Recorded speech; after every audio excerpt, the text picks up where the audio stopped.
Prenons quelques instants ensemble. Vous êtes avec l'abbé Luc Bergeron, c'est moi qui vais vous guider aujourd'hui à travers cette belle méditation. Je sais que pour plusieurs d'entre vous, vous avez goûté à ces entretiens que je fais avec vous depuis quelques semaines et ça goûte bon. C'est donc important de prendre du temps. Alors trouvez-vous un endroit confortable, silencieux. C'est toujours important quand on fait de la méditation chrétienne, c'est de se trouver un temps dans la journée, dans la semaine, un endroit dans la maison ou à l'extérieur où est-ce qu'on ne sera pas vraiment déconcentré. Parce que si on est vraiment trop déconcentré, on va avoir de la misère à écouter ce que moi je vais dire, mais à écouter ce que le Seigneur dit dans votre vie, dans votre personne. Alors, asseyez-vous confortablement. Alors, comme je vous ai déjà dit, vous pouvez vous créer un décor avec les images pieuses peut-être que vous avez à la maison. Vous pouvez allumer une chandelle. Alors, essayez de tout organiser ça pour vraiment vous sentir bien à l'intérieur de vous. Et c'est toujours important de prendre un court temps de respiration parce que c'est prouvé que la respiration ralentit les battements du cœur et pour faire une méditation le plus possible, c'est important de ralentir les battements du cœur. Alors prenez quelques grandes respirations en faisant entrer l'air, en la faisant sortir. Alors je vous laisse faire quelques temps.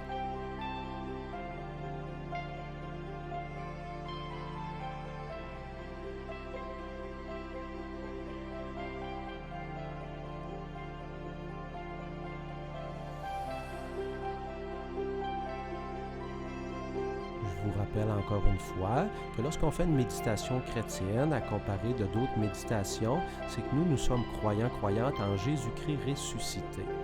Alors on ne fait pas simplement un vide, mais on se laisse remplir par l'Esprit du ressuscité qui va guider notre vie. Alors c'est un petit peu de cette manière qu'on fait cette méditation chrétienne. Écoutons ensemble le psaume 41.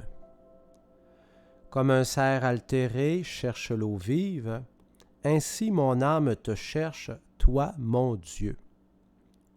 Mon âme a soif de Dieu, le Dieu vivant. Quand pourrai-je m'avancer paraître face à Dieu? Envoie ta lumière et ta vérité, qu'elle guide mes pas et me conduise à ta montagne sainte, jusqu'en ta demeure. J'avancerai jusqu'à l'autel de Dieu, vers Dieu qui est toute ma joie. Je te rendrai grâce avec ma harpe, Dieu, mon Dieu. Prenons quelques instants de silence.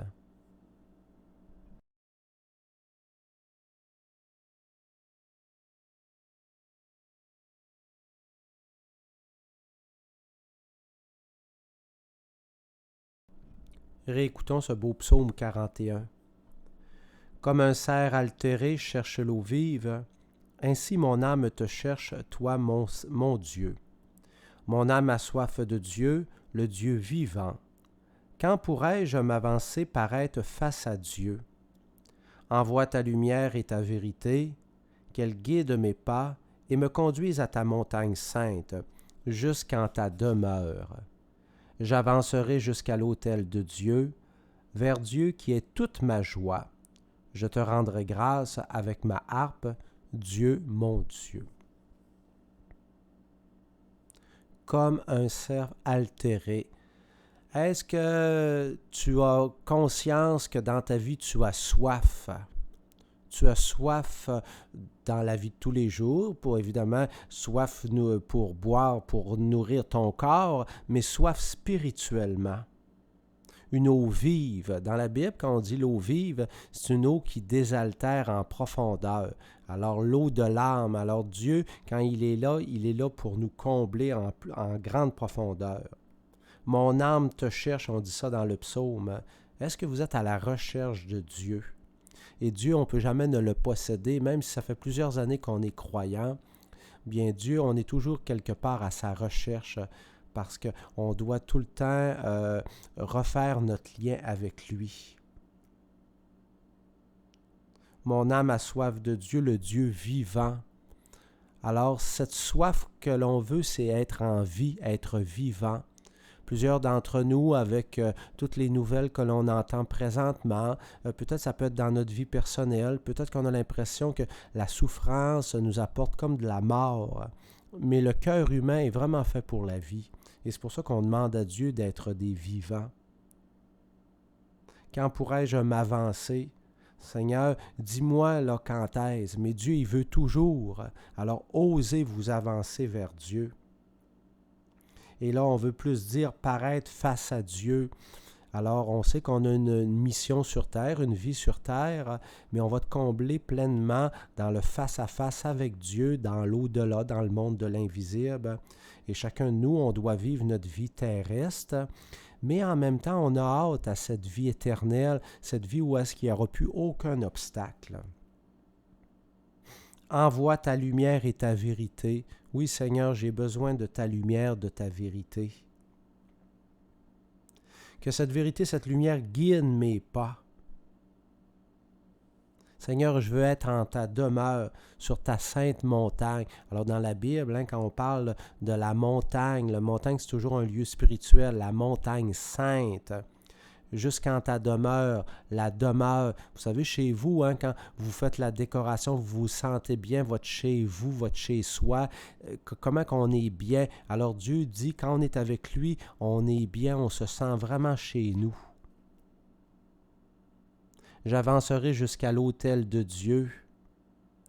Alors l'autel, ça fait référence dans l'Ancien Testament à tous ces sacrifices d'animaux. Jésus aussi qui s'est donné.